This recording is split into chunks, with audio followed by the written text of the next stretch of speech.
ओम खड्गं चक्रगदे सुचापपरिगां शूलम्बुशुण्डिं शिरा शङ्खं सन्ददधिं करैस्त्रिनयनां सर्वाङ्गभूषावृतां नीलास्मद्युतिमासपाददशकां सेवे महाकालिकां यामस्तौ स्वपिते हरौ कमलजो हन्तुं मधुं कैटभम्। ओम जयंती मंगला काली भद्रकाली कपालिनी दुर्गा क्षमा शिवा धात्री स्वाहा स्वधा नमोस्तुते। नमस्कार, स्वागत है आपका आचार्य वाणी में। मैं आचार्य डॉक्टर विक्रमादित्य आपके साथ हूँ। आज का विषय हमारा है वृषभ राशि, शुक्र प्रधान राशि वालों के लिए 4 तारीख शुक्रवार का अवसर, 9वीं तिथि विद्यमान है और इस दिन सुबह सुबह ग्रहों का परिवर्तन का योग आपकी राशि के दृष्टिकोण से राजयोग तो बन रहा है, लेकिन थोड़ा स्वास्थ्य को बिगाड़ रहा है। स्वास्थ्य का ध्यान रखना पड़ेगा। अननेसेसरी की चिंताएं जो हैं वो घेरे रखने दिखाई दे रही हैं और यही चिंताएं जो हैं वो आंतरिक शत्रु के रूप में काम कर सकती हैं और उन शत्रुओं को मर्दन करने के लिए नवरात्र का, गुप्त नवरात्रि का सुंदर अवसर है।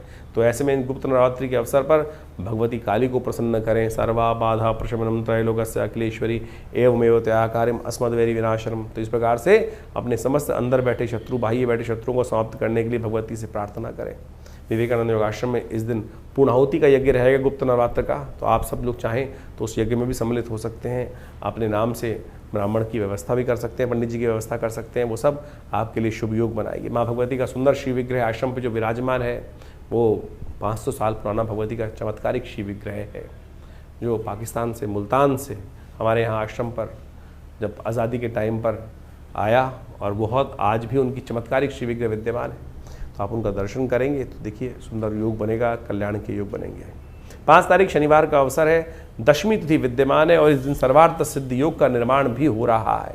ग्रह नक्षत्रों के दृष्टिकोण से स्वास्थ्य का ध्यान रखते हुए केवल काम करने की ज़रूरत है और अन्य स्थिति चिंता करने की ज़रूरत नहीं है।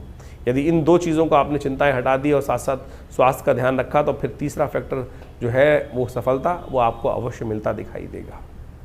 शनि को मनाएं, सदा सुख पाएं। शनि महाराज इस वक्त थोड़े से और उनको मनाने की ज़रूरत है। हनुमान जी को पूजन कर लें, हनुमान जी को चोला चढ़ा लें तो पॉजिटिव ही होगा, लाभ के योग बनेंगे। 6 तारीख रविवार का अवसर, एकादशी तिथि इस दिन विद्यमान है और थोड़ा मनोमस्तिष्क जो है वो बदलाव की तरफ जा रहा है।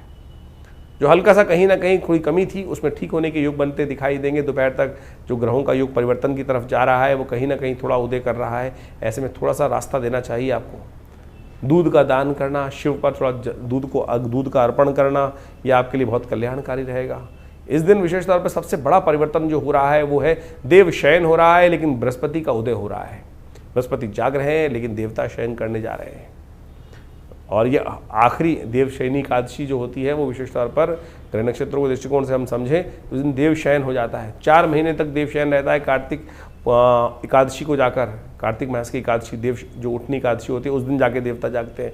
लेकिन सबसे शुभ कार्य ये होता है कि भगवान शंकर के पास समस्त सत्ता आ जाती है और समस्त सत्ता भगवान शंकर के पास आने के बाद भगवान शंकर के अधीन हो जाते हैं। तो भोलेनाथ को प्रसन्न करना तो केवल 1 लोटा जल से ही, तो कोशिश ये करें भगवान का सुंदर स्तवन करें। देखिए समस्त कार्य करने के योग बनेंगे। विवेकानंद योगाश्रम में हमने पूरे इस 1 महीने में, जो सावन का महीना शुरू होने जा रहा है 11 तारीख से, यहाँ पर रुद्राभिषेक नित्य प्रति रहेगा। रुद्र अष्टाध्यायी के द्वारा भगवान शंकर का रुद्राभिषेक नित्य प्रति चलेगा। कभी दूध से, कभी दही से, कभी तेल से, कभी विशेष तौर पे जो अनेक प्रकार की औषधियाँ होती हैं भस्म से, सब प्रकार से भगवान का अभिषेक चलता है। बड़ा विशाल शिवलिंग आश्रम पे प्रतिष्ठित है और रुद्र अष्टाध्यायी से नित्य प्रति उनका स्तवन चलता है। तो आप सब सादर आमंत्रित रहेंगे। पूरे 30 दिन तक ये अनुष्ठान रहेगा रोज़ शाम को। तो आप भगवान का स्तुंद स्तवन करें और देखिए भोलेनाथ पर जो सत्ता होती है तो बड़ी इजीली प्रसन्न हो जाते हैं। 7 तारीख सोमवार का अवसर, द्वादशी तिथि विद्यमान है और ग्रह नक्षत्रों के दृष्टिकोण से मनोमस्तिष्क पॉजिटिव भागता दिखाई दे रहा है। बहुत सारी इंट्यूशंस आपके मनोमस्तिष्क में आती दिखाई दे रही हैं, उनको उपयोग करने का आपको प्रयास करना चाहिए। और ग्रह नक्षत्र पॉजिटिव हैं, संत महात्माओं की सेवा करें और वामन पूजा के दिन इस तिथि को माना जाता है। आषाढ़ की जो द्वादशी होती है वामन द्वादशी के नाम पे मानी जाती है, तो उनका पूजन अवश्य करना चाहिए। 8 तारीख मंगलवार का अवसर, त्रयोदशी तिथि विद्यमान है और इस दिन भौम प्रदोष का योग बन रहा है। ग्रह नक्षत्रों के दृष्टिकोण से ग्रह आपके लिए अच्छे हैं। मंगल के ही की राशि में ही विशेष तौर पर चंद्रमा विद्यमान है, भौम प्रदोष का योग बना रहे हैं। यदि ऋण जीवन में परेशान कर रहा हो, कष्ट कर रहा हो, तो इस दिन सुंदर रूप से भगवान शंकर का सुंदर स्तवन करके पूजन कर लेने से ऋण मोचन के योग भी बन जाते हैं। 9 तारीख बुधवार का अवसर, चतुर्दशी तिथि विद्यमान है।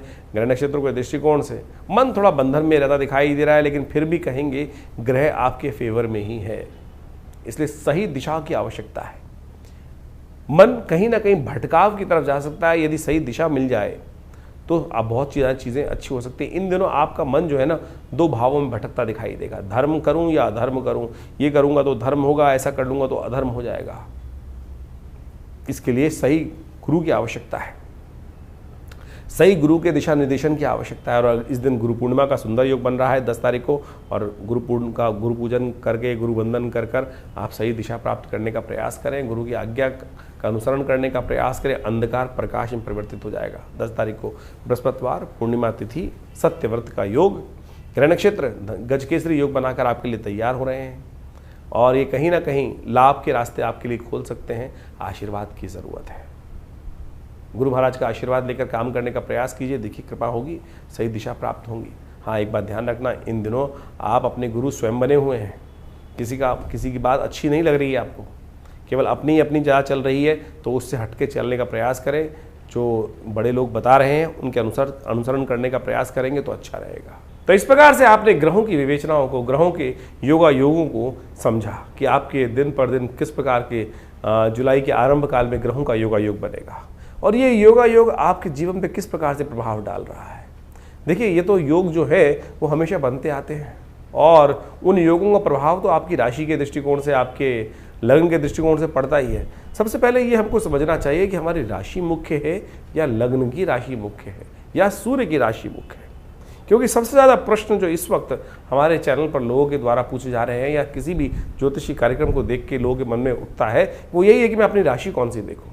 देखिए, मुख्यतः सबसे ज़्यादा प्रमुख राशि जो होती है जहाँ चंद्रमा विद्यमान होता है, जहाँ चंद्रमा आपकी राशि में पहुंचा हुआ है, वही राशि मुख्य मानी जाती है। गोचर के दृष्टिकोण से उस राशि का महत्व ज्योतिष के दृष्टिकोण से सबसे ज़्यादा माना जाता है। लेकिन हमारा एक ऐसा मानना है, और हमने प्रत्यक्ष रूप से ज्योतिष के अंदर देखा कि वह पूरी जन्मपत्री को कई स्वरूप में देखा जा सकता है, और उन सब चीज़ों को अच्छे से देखने के बाद फिर ज्योतिषी ही ये को देखना चाहिए कि आपके ऊपर कौन सी राशि के अनुसार से किस प्रकार से ग्रहयोग फलीभूत हो रहे हैं। कई बार चंद्र राशि फलीभूत होती है और कई बार लग्न राशि फलीभूत होती है।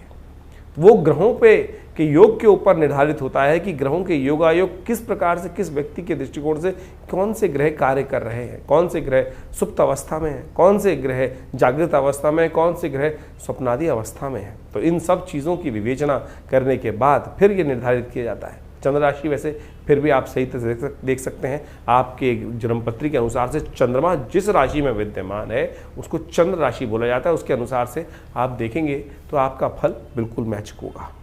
लेकिन नाम राशि बहुत सारे लोगों को जन्मपत्री पता ही नहीं होती। उसको तो एक और तरीका होता है कि नाम के दृष्टिकोण से, कि आपका नाम जिस अक्षर से निकल रहा है, अवकाश हड़ा चक्र के अनुसार से, उसके अनुसार से आपका नाम के जो पहला अक्षर है, नाम अक्षर इसको बोला जाता है, उसके अनुसार से भी आप राशि देख सकते हैं। लेकिन सबसे मुख्य तो वही होगा कि जो चंद्र के अनुसार से आपकी राशि बन रही है, उन सब चीज़ों को अच्छे से देखकर फिर हम अच्छे से जान सकते हैं भविष्य के दृष्टिकोण से। कई बार गोचर के दृष्टिकोण से आपके ग्रह योग बहुत अच्छे आ रहे हैं, और ये प्रश्न बहुत ज़्यादा एक कॉमन प्रश्न हो चुका है इस वक्त, और सही भी औचित्य रहता है कि आपके गोचर के दृष्टिकोण से तो आपके ग्रह बहुत अच्छे लग रहे हैं, लेकिन काम उतना नहीं हो रहा है कि जितना, क्योंकि 12 राशि के अंदर पूरे विश्व को बांटने का जो एक प्रयास किया जाता है, लेकिन उसमें समझने की आवश्यकता यह है कि आपकी मूल जन्मपत्री में ग्रहों का प्रभाव किस प्रकार से बना हुआ है। गोचर के दृष्टिकोण से वृष्टि हो रही है, संसार में बारिश हो रही है, तो सब जगह एक ही प्रकार का पानी पड़ रहा है। यानी एक बहुत बड़े क्षेत्र में जब बारिश होती है तो बारिश तो एक ही प्रकार की हो रही है, लेकिन हर एक की स्थिति, हर क्षेत्र की स्थिति अलग है। कहीं कोई पहाड़ी पर है तो वहाँ पानी रुकेगा नहीं, कहीं कोई गड्ढे में है तो सारे क्षेत्र का पानी वहाँ आ जाएगा, वहाँ सारी विपदाएं घिर जाएंगी। तो यानी ये आपकी जन्मपत्री, मूल जन्मपत्री पर आपके मूल कर्मों के अनुसार से जो लेखा जोखा आप लेकर बैठे हैं, पूर्व जन्म के अनुसार से जो आए हैं बनाकर, उसके अनुसार से भी डिपेंड करता है कि मूल जन्मपत्री में कौन से ग्रह योग किस प्रकार के बन रहे हैं और कौन सी दशाएं चल रही हैं किस प्रकार की। तो आप सबसे पहले अपनी जन्मपत्री को अच्छे से चेक कराएं, क्या स्थिति मच रही है, क्यों आपकी जन्मपत्री में उतने लाभ नहीं हो रहे हैं जितने लाभ होने चाहिए। ज्योतिष एक बहुत शोध का विषय है और हमारे ऋषि मुनियों ने काल गणना को बहुत विशेष तौर पर समझकर इनकी विवेचनाएं उपस्थित करी हैं और उसी समझ का, उसी ज्ञान विज्ञान का लाभ लेते हुए ज्योतिष की जो गणनाएं हैं उनको समझकर उसके द्वारा भविष्य को समझने का जो कार्य किया जाता है वो ऐसे नहीं है। कई बार हमने हजारों जन्मपत्रियों में इस प्रकार से देखा है कि जैसा जो घट रहा है वो सामने, जो चीज़ सामने दिखाई दे रही है गुण योगा योग के अनुसार से वही घट रहा है, बिल्कुल उसी प्रकार से।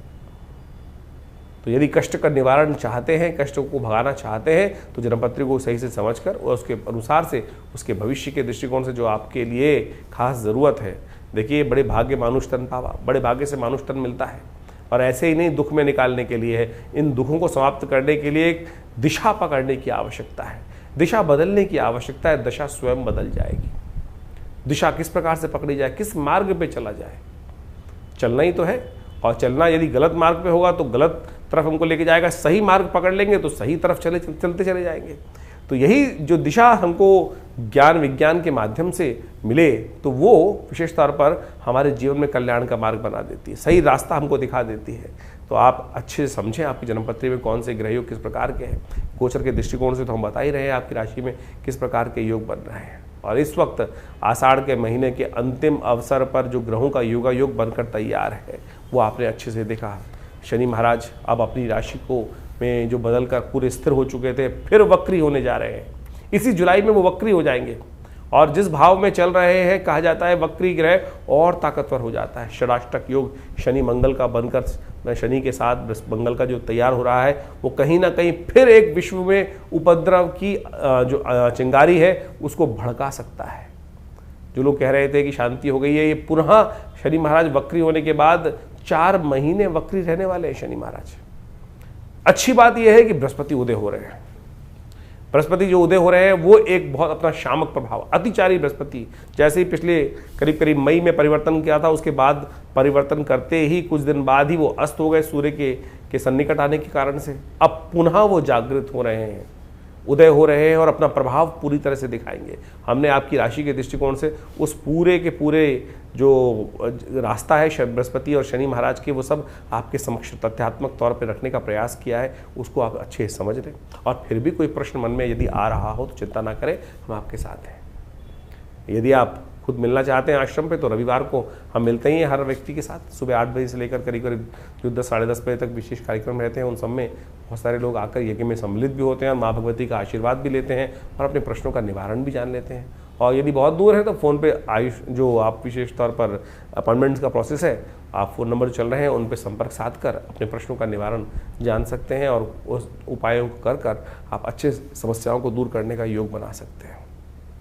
तो ये राशिफल हम लगातार आपके साथ रहते हैं और बहुत सारे अलग अलग जो ज्योतिष की गणनाओं के माध्यम से विभिन्न ग्रहों का परिवर्तन होता है उन सब के समस्त सिद्धांत आप तक पहुंचाने का प्रयास करते रहते हैं।